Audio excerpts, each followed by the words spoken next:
Ladies and gentlemen, boys and girls, please give a big Mad Monster 2023 welcome to David Morrissey!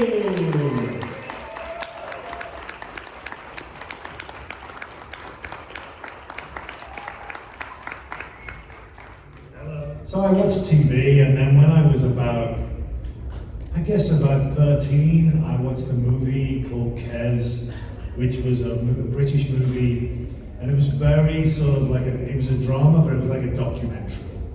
And it was about a young boy growing up in a school, and the school was just like my school. And it was the first time I saw people be real performers, like that I couldn't tell whether they were acting or not. And then I went to my local theatre and I did that, and then I got a TV show when I was 16 called One Summer, which was all about two lads from the city I grew up in, which was Liverpool in the UK. And it was about them sort of robbing and fighting and doing all those things. And that was sort of my background anyway. So it was doing that, and that did really well. That went huge. And from there I went to drama school in London. Can you talk a little bit about the casting process, being cast as the governor? So it's all in secrecy. That's the big thing. But you know, of course, Andrew Lincoln is one of my best friends. So I sort of had an in. You know, I knew there was one thing. So my manager said, "Look, they're interested in you for this new part in The Walking Dead." So I got in touch with Andy and I said, "What's the part?" And he said, "I can't tell you."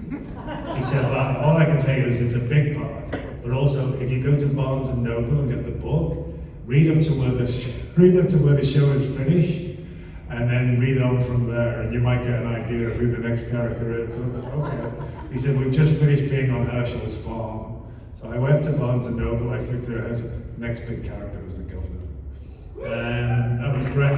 But the weird thing was, because I was flicking quite quickly through the comics to see which was next, I missed quite a bit of it, and I got to the governor, and the next thing I saw was Michonne torturing the governor.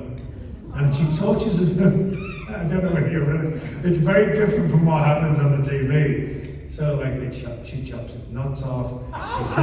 She gouges out his eye with a spoon. And so I was thinking, is this the character I'm going to go? I'm not sure about this. Yeah. So then when I met them, the other thing is there's the comics, which are Robert Kirkman, but the great novels as well that lead up there. There's a novel called The Road to Woodbury, The Rise of the Governor, and Woodbury Beyond, I think, or The End of Woodbury.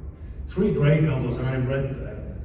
And when I went to see the showrunner of my season, which was a guy called Greg Mazzaro, I said to him, I really would like to start more in this journey rather than just arriving bad. And he said, that's exactly what we're doing.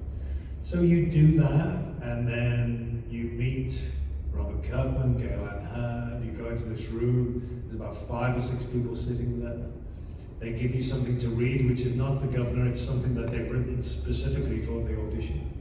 And then you walk out. By the time I got to my car, my manager had phoned me and said, "Hey, how do you fancy moving to Atlanta?" So, you know, that was great. But yeah, so then I